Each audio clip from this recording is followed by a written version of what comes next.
What's going on, people? Welcome to the first preview of the new season as we're facing Brentford in our first game away from home, Sunday afternoon football. And I'm joined by Hambo, T, Patrick to look ahead to the new as well as the new season. As always, get involved throughout the show by leaving down your comments in the comment section down below, and we will try to respond to them. Gents, how are we feeling? It's upon us. The new season. Oliver Glasner's first pre-season. Go on, Hambo. What was you going to say? It's come around a bit quick, isn't it? And I was enjoying my break where I didn't have to care about anything for a while. and now all of a sudden it's back. I thought, there were, in years gone by, I'd have gone to every single pre-season friendly and I'd have been, sort of intensely interested in the under 21 friendlies and the 18 friendlies and all that kind of stuff. But I was enjoying a break, I have to say. We had such momentum at the end of the season that I felt a little bit spoiled and I just needed to recover.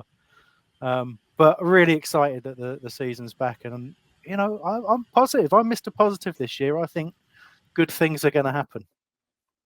They should. Based on what we saw last year, especially ending the season, how we did Oliver Glasner. It was exciting, T. It was exciting. And also, it gave us this optimistic view ahead of this upcoming season now that we're entering. Because, we've had a full preseason under Oliver Glasner. We'll talk about new signings as well. But for you, T, how much are you looking forward to the new season? And do you think we can do something special, just like Hambo's saying? Maybe you, but you mute, so we won't know. Yeah. I think the word that's used is that resonates the most with me is optimism.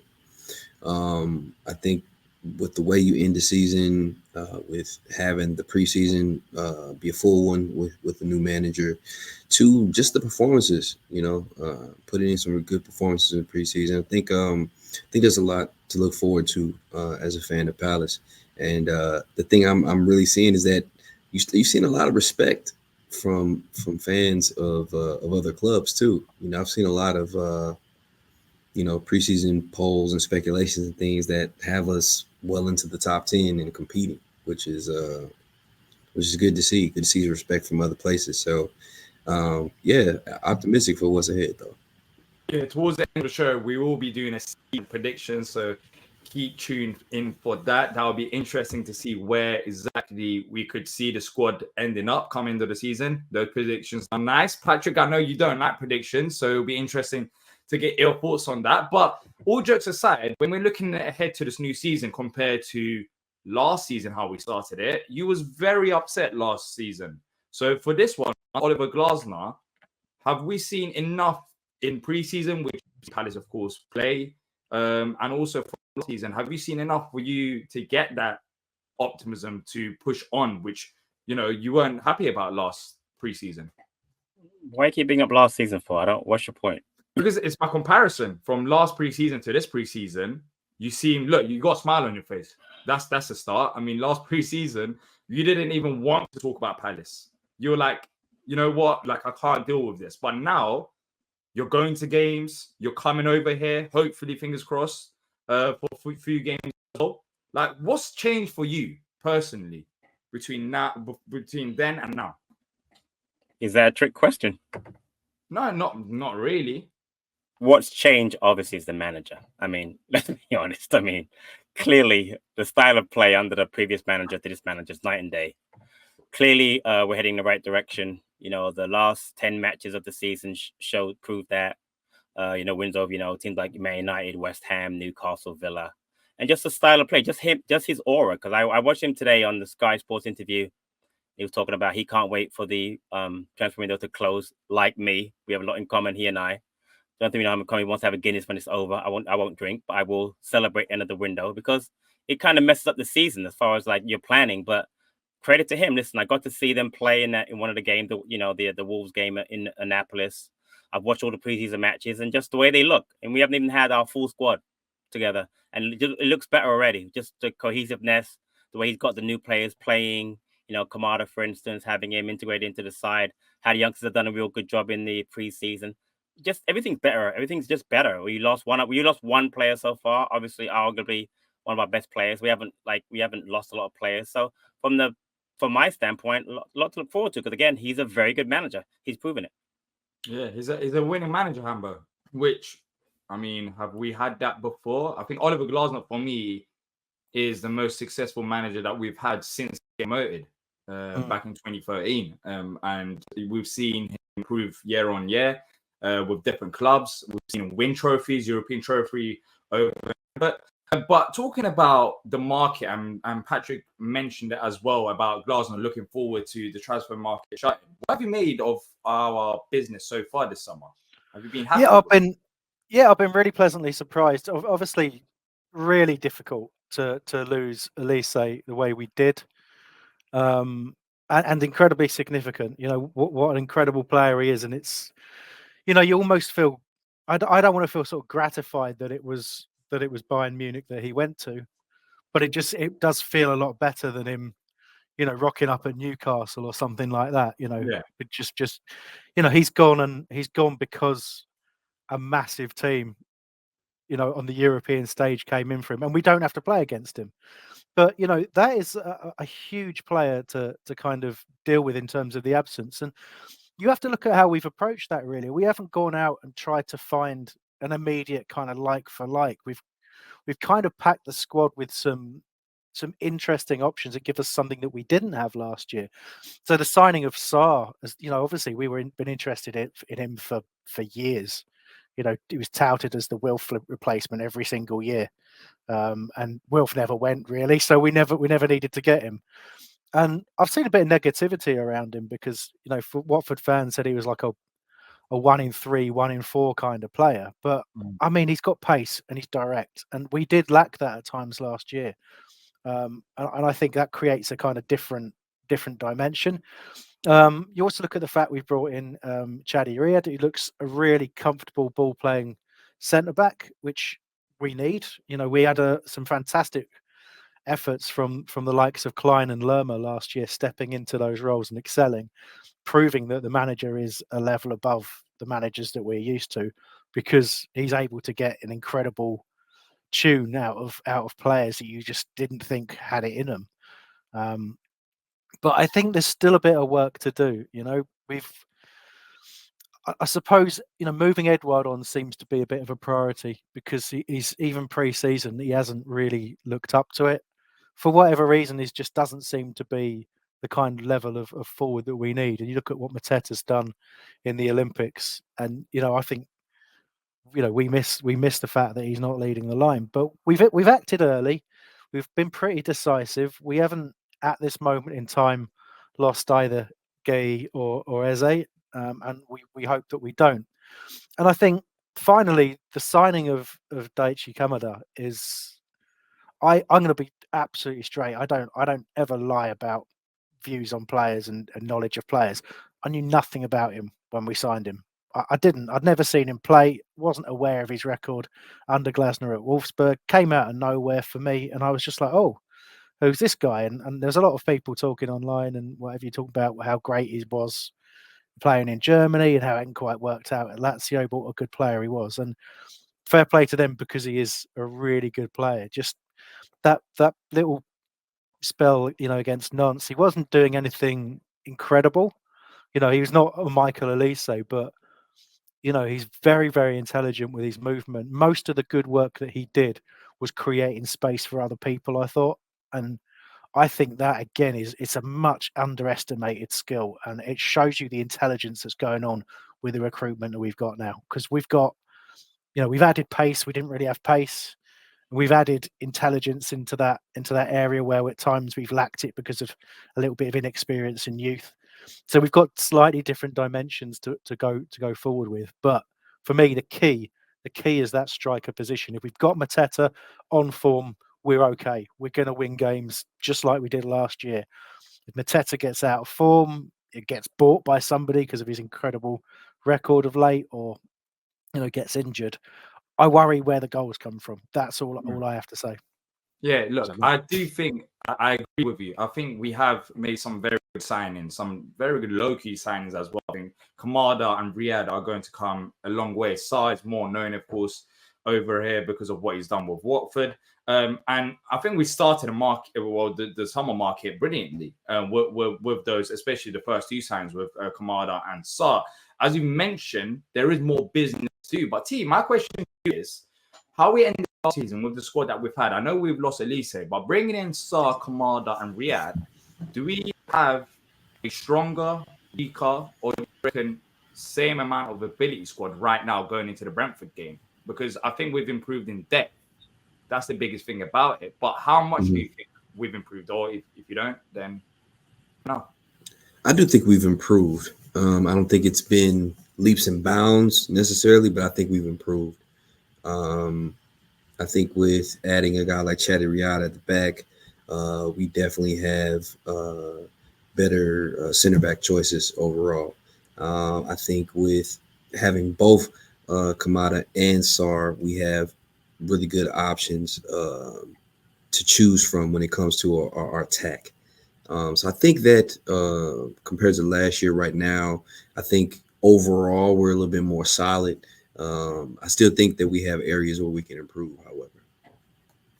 Yeah, I do think there's areas to improve on. But Patrick, what areas do you think we have to take the step to improve on next? Hambo's mentioned up front. For me, I reckon left wing back and right wing back at least, but I'm worried about the right hand side because I feel like we're going to be ignoring that position because we have Nathaniel Klein there. It kind of reminds me of what we've done in the past with saying, oh, we've got Joe Wood and Nathaniel Klein as right backs. We don't need another right back. It's not about having the options there. It's about having quality there. I think if Munoz was to get injured, just like Hambo's saying, with Mateta getting injured, especially in Glasner's system, that is a big worry for me because I don't know how much Nathaniel Klein can do it there, and that could potentially collapse the system. But for you, in terms of the transfer business so far going into this Brentford game, are there any improvements that the squad is missing, maybe that we have to make? I mean, in lieu of all the rumors about some of our players leaving, I think I'd like to address a backup goalkeeper because Johnson's clearly going to leave now. I don't want it to be, a person that I won't be comfortable with. So like a Remy Matthews type can't come in again because he's not good enough to be a backup goalkeeper. So you need someone that can go in there for 5-6 games, God forbid, Henderson gets injured and you're comfortable with, and that's not Remy Matthews. So that would be one. A right wing back, I agree with that totally. A right wing back, a younger one, because Munoz is 27, 28 plus. He's not going to play a lot, so you want someone that's younger but also doesn't mind sitting on the bench a little bit. But you feel like when he comes in, he's actually a wing back, not a right back who the way Klein is a right centre back. And I would agree we need probably another striker / another forward, someone either 10 or in the striker position that can either improve on Edward or just help out on that right side. And for me, it has to be a left-footed player. We're right foot dominant on this team. We've got no left-footed players of any importance up top or in the forward area. So for me, you need someone left-footed. I know Jez has gone to Sheffield United, no problem with that. Hopefully he does really well there. But you need a left-footed player. You've got France, Eze, Sarr, Kamada, all of them, Edward even. They're all right. Are you? They're all. The only person that's not is Jeff Schlupp, and he's a midfielder now. He's not even an attacking player. So for that, me, it'll be a number 2 keeper, a striker, or a 10, and then a right wing back for me. Yeah. Despite that, I still am looking forward to this game. I feel like we've got enough in our squad, and we'll talk about our expected lineup in about a few minutes' time. But before we do get into that, I just want to quickly end the preseason chat with the players that have stood out. Who for us have stood out in preseason the most? I think there's been some good performances. I think Chadi Riyad has looked very good as a backup option to the degree that some people mention, and I know T doesn't like this, whether he could push Richards for his spot. To be fair, Hambo did say Edward hasn't had a great preseason, but he has scored goals. Saying that, I mean, there's still been a lot of discussions around his preseason performances. That's where we're at with Edward. But, there's been a few youngsters as well that's been playing. But who wants to take the first go of this? Who have you been most impressed by, Patrick? Well, Ayew and Schlupp played very well. I mean, Ayew and Schlupp have actually had the best preseasons of anybody, and they're probably both end up leaving. Right. So I think they've done really well. I've seen Riyad up close. He looks really, really good. He's had a really good preseason. And a few of the kids that were out in America did really well. I thought, that Devaney did really well when he was in the game. Matherin played really well. They won't be part of the squad, obviously, but they did really well. So But funny enough, again, I think Edward too. I mean, the players that we don't really look at as being, again, that also comes down to the fact that Eze wasn't there, obviously. Lerma wasn't out on the trip, and obviously Mateta wasn't there. They had to play more, so they were more involved. But I thought preseason wise they did a good job. And I thought I listened to Glasner today during that Sky Sports interview with TalkSport interview with Jim. What's his last name again? White.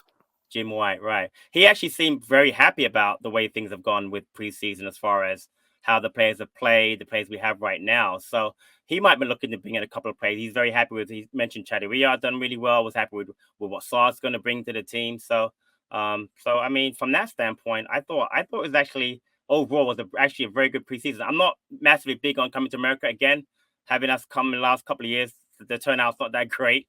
But as far as what we get out of it, I thought it was a very good preseason for us. I mean, playing Premier League sides like West Ham and Wolves during that preseason was good. So I thought a lot of players actually stood out this preseason. And I think the biggest thing about this preseason tour that we had is the fact that, as you mentioned, there were a lot of first-team players missing, and we youngsters, and not just youngsters. We saw Schlupp, Ayew, Edward, for example. These players, we're not expecting them to start these games, so it's given us a good indication of how strong the squad depth is. And yeah, I feel like we have improved as a squad going into the Brentford game. Elise is going to be a big miss, but for example, instead of Tompkins, we've got Chadariad there. As much as some people like Ayew and dislike Ayew, I think it's going to be his replacement, younger, faster replacement. So I think there's a bit of improvement there when you look at 38-game season. Amada, I think he's one to look out for. And actually, to be fair, he's had a decent preseason as well. I know we haven't seen him much with Eze, but I've been impressed with him. Anyone else that Patrick hasn't really mentioned? Hambo, T? No, I just think it's really valid to point out that, you know, we have, I mean, look, first of all, we won a trophy, right? That doesn't happen often, you know. I mean, I was there when we won the Zenith Data Systems Cup. I know what it's like to win big trophies. And that was physically big trophy. In my opinion, that's like winning the Microsoft Excel trophy, if there was ever a trophy.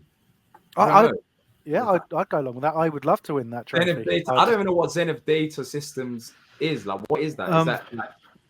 I mean, back in the old days, before your time, mate. Way before your time. Yeah, that's what we had to as a Microsoft Excel trophy. So I mean, it was computer related, Zenith Data Systems, but we'll leave it at that. We'll have a chat offline about that if you like. I'll educate you. But I was there when Jeff went up to lift the Zenith Data Systems Cup. I was there.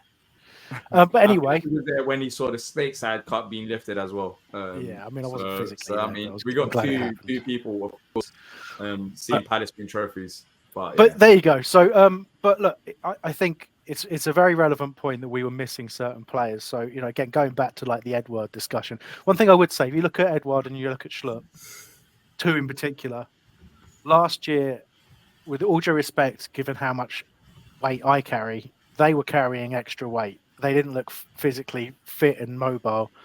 This pre-season, they came back looking, you know, a few kilos lighter and much more sort of dynamic, and that was really pleasing to see. So that's kind of a general point about the squad fitness. Their off-season programs must have been very strong, and they must have taken, I think, you know, clearly the club has had to change its approach. We've got a new system.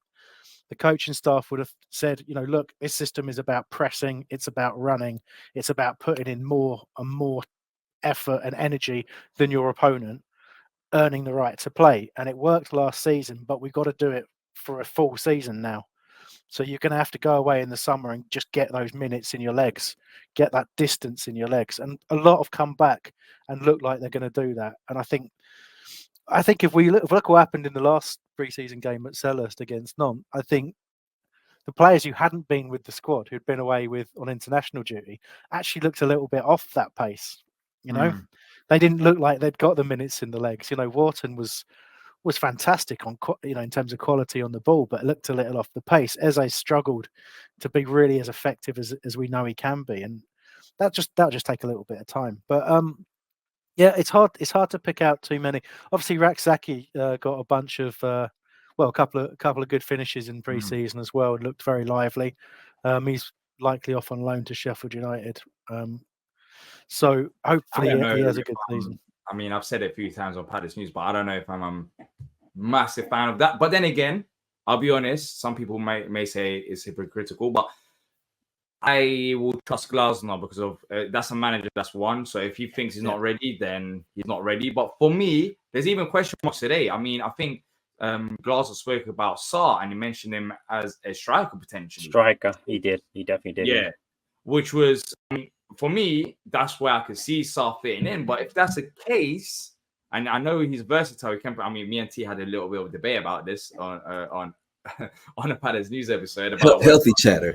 Yeah, exactly. About whether Sarr can play as like a number 10. But if that's the case, for example, I think we probably still do need another number 10. But overall, I think Anderson, apart from Anderson's 1 or 2 mistakes at the start of preseason, I don't think anyone really had a bad preseason, which was good to look and see. But in terms of expected lineups now, before we do season predictions and score predictions for this game, how do we approach this one, considering that some of these players that we've mentioned, such as Ayew, Edward, had good preseasons? Do we go with the strongest 11? Are we looking at something so against Nantes in that preseason friendly at Selhurst Park, or do we shake it about with a few players? I think it'd be similar to what we saw against Nantes, to be completely honest. Thinking about that lineup, that was pretty much our strongest lineup. I think that we could put out at the moment, outside of maybe swapping a Will Hughes for like a Decore or a Lerma. So I personally would expect something like similar to what we saw against Nantes. Mateta's meant to come back. He's meant to come back today when this is again released. So he should be coming back today. Are we sticking with Edward, who's been scoring goals, or are we put Mateta straight away back into the starting 11, Patrick?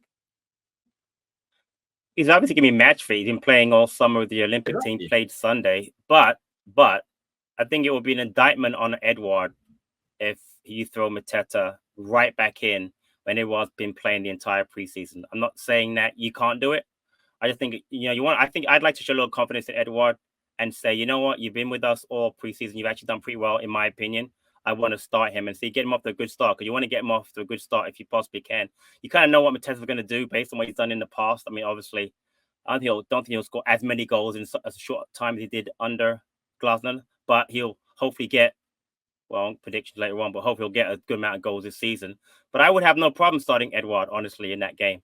If he's off Mateta, obviously, I'm gonna be fine with that. But again, I would kind of be surprised him not to start Edward based on, again, how preseason has gone. He's looked okay. He hasn't been terrible. And again, from a confidence standpoint, I want to give him that confidence. Say, you know what, if you can score a couple of goals the first few matches, you get a run of games, as opposed to Mateta, you've been away, and then you're right back in the lineup. But again, who knows? It's an interesting question.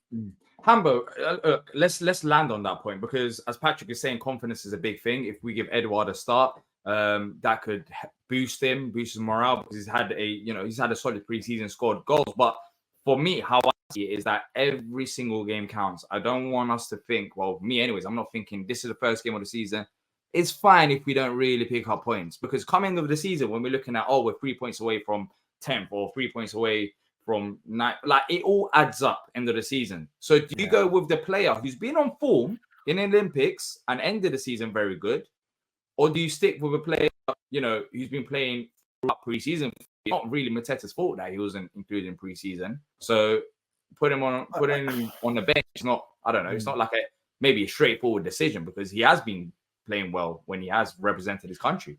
Yeah, look, I agree with you in the sense that it's a difficult choice, isn't it? In terms of the whole idea of picking your best players, that's genuinely what I believe you do. Like, who is your best striker to play the system that you want to play? Jean-Philippe Mateta is the best striker that we have to play the system that we play. I do understand the point about Edward, and I'd never write players off. No, that's not true.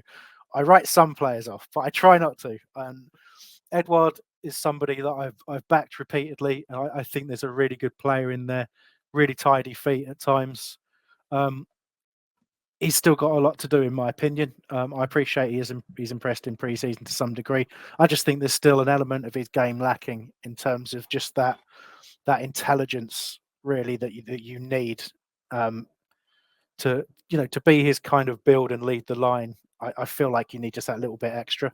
But hey, he might have it, and it might come out this season. But look, if the club aren't really interested in keeping him, if they're looking to move him on, then I feel like you don't want to get trapped in that situation of, well, Mateta's not ready. He's not had enough minutes. He's not had enough training with the team. So you end up trapped with the kind of the previous manager's approach of, well, they can't play in the Premier League because they haven't played in the Premier League kind of approach. And I know that's a bit of an extreme, but I'm like, well, Mateta's not ready because he hasn't played any, like, he hasn't got match fitness. So when do you pick him? Put him in, give him match fitness. That's what you do. I think if we play Mateta, I think he scores. I really do. But it might just be a little bit too soon, given what he's had to do in terms of travel and the different setup that he's been playing in. But look, that's certainly one thing. And I think, in terms of, other than that, I agree with what T's saying. I agree with Patrick. I think we have to go with the lineup that was against Nantes was about right. And I wouldn't see too different. I'm just trying to think off the top of my head if I would want to see anybody else in. Doucouré. So, I mean, look, for me, the defense, of course, a chip in as well. I think the defense line, Gahey, Anderson, Richards, that is the defense. That's our best defense, with Mitchell at left wing back and Munoz at right wing back. Henderson in goal as the new number 1 now, based on reports. So he's going to be having that. Doucouré is a big question mark. I think Doucouré and Wilson next season are going to be brilliant for us. I genuinely can't wait. I've been a bit disappointed in a way that I haven't seen much of them two play in preseason. But for me, if Doucouré is fit, as good as Will Hughes has been in preseason, I think he comes into the lineup. And Eze Kamada still starts. And with the Edouard situation, Edouard and Mateta, I would like to go for Mateta, but that's only if he's 100% fit, which I think he will do. I want us to take this game seriously, and I think we will anyways. I want us to continue our unbeaten run. We're 7 games unbeaten in competitive games. I want us to continue that. Next season, we'll talk about season predictions in just about a few minutes' time. If we do want that European spots, or if we do want to push for top 10, it's going to be very competitive. Teams like Villa, West Ham, and other teams that strengthen as well. I think it's going to be an exciting Premier League season. So I'll go with the strongest 11. I think Doucouré fits into that and Mateta fits into the lineup. So those are the two that I would change. But I don't know if you would want Doucouré. You've just reminded me of something, because when we were talking about the players who had impressed, there was something gnawing away in the back of my brain, and it was Will Hughes, because he looks a different player. I'm not sure how you guys are feeling. Like last season, he did well, but he was still Will Hughes. It was still the idea of him playing like in an advanced role was ridiculous, because he is the turning circle of a barge. But like, I there's just something again about whatever's happened over the course of the summer. There was pace in him, and I've never seen him have pace. I've seen him be strong. I've seen him, be dynamic and put a good challenge in. I've never seen him look quick, but he looked quick in preseason. He looked that little bit sharper. I mean, they say you can add yards in your head and stuff like that, but I felt like there was yards in the legs, not just one leg. That would have been weird. So it'd be going around in circles. One leg, another leg. How would that even work? yeah. But yeah, it's a really interesting point. Doucouré, we saw nothing of him last season. He's come back during the course of the summer. There's really no way of knowing the full impact on him at Premier League level as to whether or not he's going to have the same dynamism, the same, real significant impact that he had. So you feel like if Doucouré is just Jake Doucouré, the one before he got injured that's come back, if it's just the same player, he has to start. Like you say, Doucouré, Walton, fantastic partnership. But if not, if he's still got a way to go to fully build up fitness and momentum, I can see Will Hughes keeping that place, because he's been superb. Yeah. Patrick? Yeah, I want to add one thing. And now that I'm thinking about it, and the whole Henderson number 1 versus Johnstone number 1. Since Henderson came back from the England dude, he got the #1 spot back and didn't lose it. I think when Mateta comes back, he will start Mateta. Now I'm thinking about it. But Mateta is clearly the #1 striker over Edouard. I think if he's fit and he's ready to go on Sunday, he'll definitely start over Edouard, just based on how he treated Henderson Johnstone. Thought of that. Yeah, I think that's fair. And he stands to have enough, trainings in his legs and ahead of him to be good. So, I mean, I guess I would expect technically to have Mateta back and playing, but I get it if he's just in the squad coming off the bench, possibly. Like, I wouldn't be mad at that, I guess you could say, or surprised by that. But yeah, let's talk about season predictions before we move on to score predictions. As always, if you're enjoying the content, please hit the like button. Helps us out massively. What are we expecting then? And Oliver Glasner, what would we be happy with? For me, I'll start and jump in if you agree, disagree, of course. Minimum top 10 again. I have high standards. Minimum top 10 again. With the squad that we have, especially if we're keeping Eze and Gehi, let's see what happens. I know we've lost Elise. We're talking about us improving the squad depth and potentially more signings as well. That should be the aim. But the biggest goal, of course, would be a cup run / somehow getting football in the league. But I think minimum top 10. That's where I'm starting at. Of course, that can be negotiated if we have a good cup run and we finish 11th or 12th or win a trophy. Who knows? But yeah, that's where I'm starting at. Who else has high or low expectations? Am I going too ahead of myself? I'm gonna let others speak first. I think. I'm right with you, D. I feel like my target is 8th through 10th probably. And yeah, a decent cup run. I mean, the things that I think could get in the way, the main thing that could probably get in the way of seeing something like that happen for us is injuries, being something that could, But shouldn't we have depth now, T? Yeah. I mean, before we would have, for example, I guess with respect, we'll have Aye or Sharp coming off the bench instead of them two. Might have Saar. If let's say if last season, especially in defense, when we had few injuries there, Tompkins wasn't coming on. It was Lerma and Nathaniel Klein as centre back. Now we could have Chad Riyad, for example. Have we not improved? And I think I think we've improved. I would just say, like, when I say, like, us getting like eighth, I mean, that's like optimal. That's like, if everything goes well. But naturally, when you're dealing with injuries, you don't have your best players out there available. So though we may still get good results, though we may still compete at a high level, we may not see, the overall outcome that could be the best case situation overall. But I think naturally, if we can keep all our guys healthy and available, we could see a deep cup run. We could see a higher placing. Patrick, you've been a massive fan of the cups. You've been upset in the past when we haven't took it seriously. For you, is a cup run a priority or league? Where's your head at?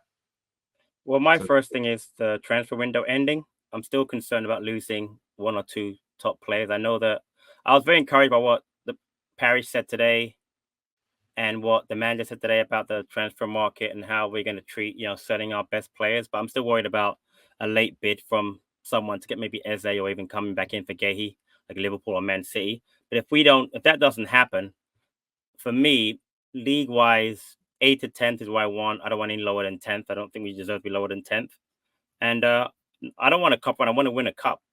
Now, of the two cups, I've always thought that League Cup was the easier one to win, Carabao Cup, because of the timing of it. And most of the top clubs don't take it seriously until they get to the semi-final, like Liverpool or Man City, who normally win it anyway. But if they get knocked out early, one of those two, Champions League being a little bit more difficult now, it's more of a league than it is than it was before. A lot more matches in it, that might be more difficult. I'm hoping that we can win the Carabao Cup.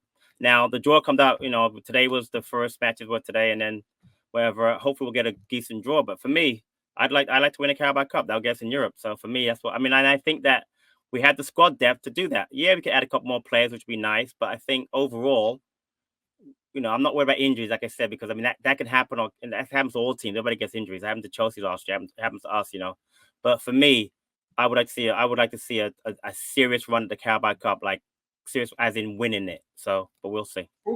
Winning the Carabao Cup, Hambo. Will you be there?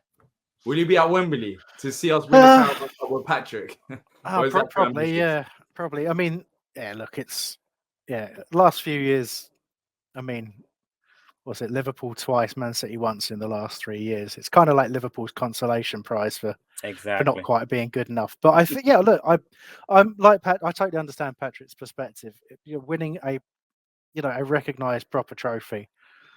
I think we've had too many years where the cup has been seen as almost like an insignificance by people in charge, and sometimes for good reason. Sometimes we've just not had the squad to invest that, and it's been more important to stay in the league. But as a fan, that hurts. It hurts when you have to watch, your team just do the bare minimum and hope to stay in a cup, rather than to have it in their heads that this is a real opportunity for us. But look, the bigger picture for me is if you go to Glasner's 13-game performance as Crystal Palace manager and work out his points per game and then extrapolate that over the course of a 38-game season, we'll get 70 points and finish fourth, But no, what I- you look, want? We're talking about wait, 10.8, wait, about Champions wait. League football.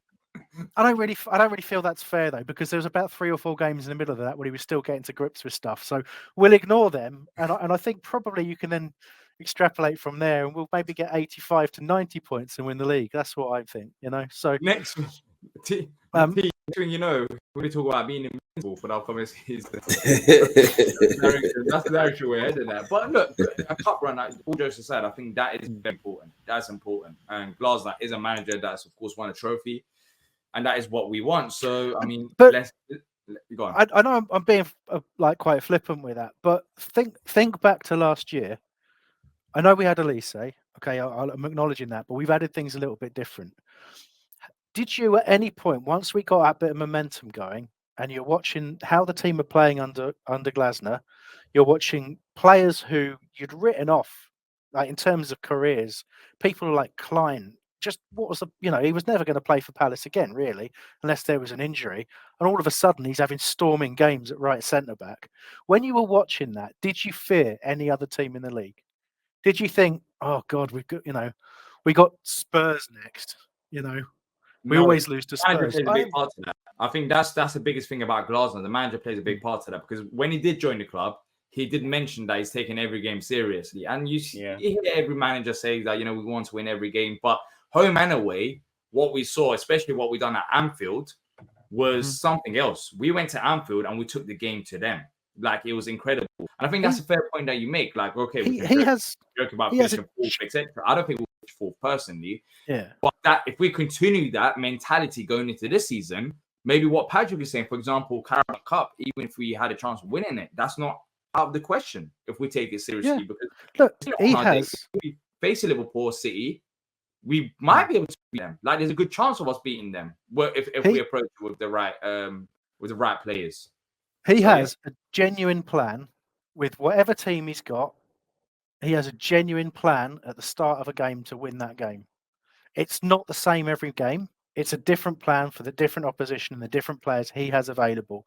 I think a couple of times we've struggled when we've had to make changes early, or somebody's either carrying a knock or hasn't quite got to grips with the position that he intended, and that's when we've had slightly weaker performances. Pretty much, he's got it bang on almost every time. So even in the games we didn't win, we had a chance of winning. You could see what we were doing. As a fan, you sat there and you watched and you thought, oh, wow, okay, we are creating, we are keeping the ball at times. We've found their weakness. And I think the big warning for us, if I might finally allow myself a little bit of realism, I think the warning for us is, at what point do we get found out in terms of where our weaknesses are? I think teams struggled with that last year. They didn't quite know what to think, because it was such a dramatic change from how we were playing to how Glasner had us playing. The formation was different, so people didn't know how to press us and put us under pressure, because we had an extra player at the back, and then we had players dropping deep. We had Wharton's passing. When he came into the team and never left it, it was a totally different dimension, and you didn't even need Anderson spraying passes around everywhere, because Wharton was doing it, and Anderson could just take it easy. But players just, teams didn't quite know what to do. But we do have weaknesses. I mean, set pieces was a problem all last season. We've got to get that sorted this year, haven't we?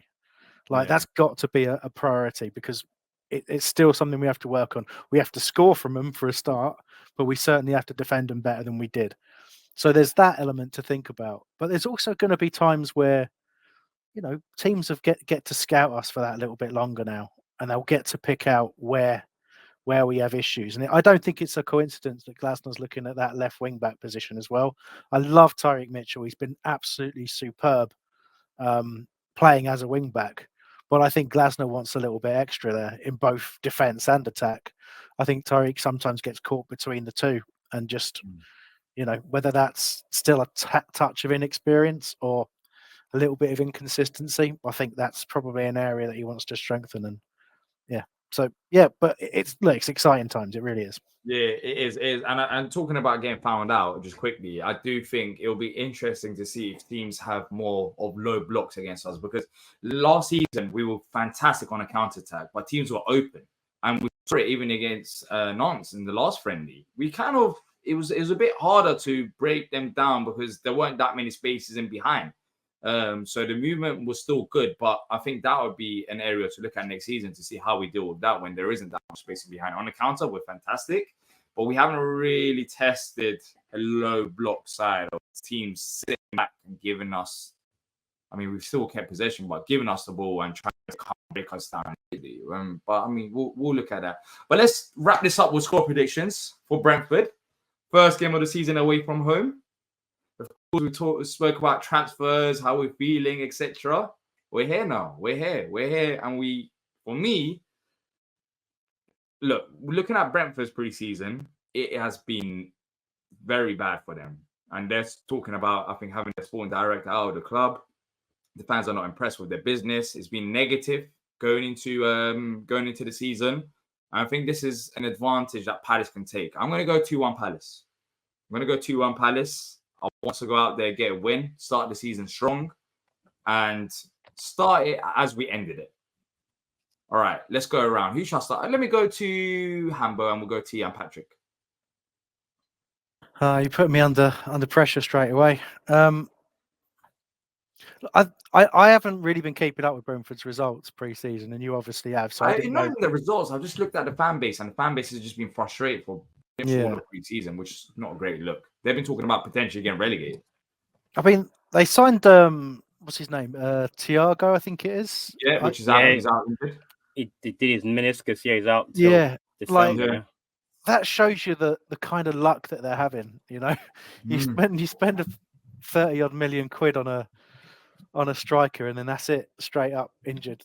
And they went and spent 27 million on Carvalho, didn't they, from Liverpool, who was really highly rated, but coming through at Fulham was highly rated, and they nicked him on, not quite on the cheap, but I think they got him for about 15 million quid from Fulham, and they've made good money considering he hasn't really done a lot other than go on loan at Hull and be half decent, but interesting player, Yeah. So that's a lot on his shoulders. He's 21. It's really, they're looking to him to kind of carry their threat. With Tony still it's a bit uncertain. He's still there, isn't he? He's still going to give his all, I guess. But starting, I guess, of course, he should be starting injury as well. He will be. But with Brentford, it's always the way with them, isn't it? You look through their squad, you look through who they have, and you just think, okay, it doesn't feel a Premier League squad. But I'm trying to be disrespectful with that. But they have a system. They have a very talented manager, and they're always a tough opponent, But they were so patchy last year, and I don't see them in a stronger position. So I am expecting Palace to go and win, and I'll be disappointed if we concede. I'll be honest with you. I really will. So, I'm expecting a 2-0 Palace. Not massively comfortable, but I want to see us from the same as you do, from the very start, on the front foot, dominate the game, and I think we can do that. I think we're going to be faster starting than they are, and I think we can take the game to them. Steve? You're mute again. That's a red card now. For the first person. I'm gonna go. Man, I'm gonna go for the gusto. I'll go 3-1 Palace. 3-1. We've got 2-1, 2-0, 3-1. Patrick? I don't want to do everything. I guess I had to keep it different. I was originally going to go 2-1, but you took that. So okay, fair enough. Patrick? Are you guys aware of the last 6 results versus Brentford? Wasn't it all draws? They were all draws up to the 3-1 win we had in December when Olise and Eze scored. But there've been a lot of draws in this, and it's the first game of the season. I want to get a good start, but I'm going to go 1-1. So I just think that first game of the season, although I want a win, I just think it's going to be kind of tight. Again, Brentford always plays us very difficult. You know, late equalizers abound in this fixture, and I just think an away game, first game, we haven't had everybody in camp the entire time, so I'm going to go 1-1 and see where we go from there. Let us know your score prediction in the comment section down below. That's it from us for this match preview / season preview. Hopefully you've all enjoyed it. Let us know all your thoughts as well down there. And yeah, it should be exciting. It should be an exciting season. Fingers crossed everything goes to plan. Of course, we'll have much more content coming out ahead of the game. Hopefully an opposition preview, match reaction, watch along, player ratings. So there's going to be a lot of content for the Brentford game. But yeah, that's it from me, Hambo, T, and Patrick. And until next time, up the Palace.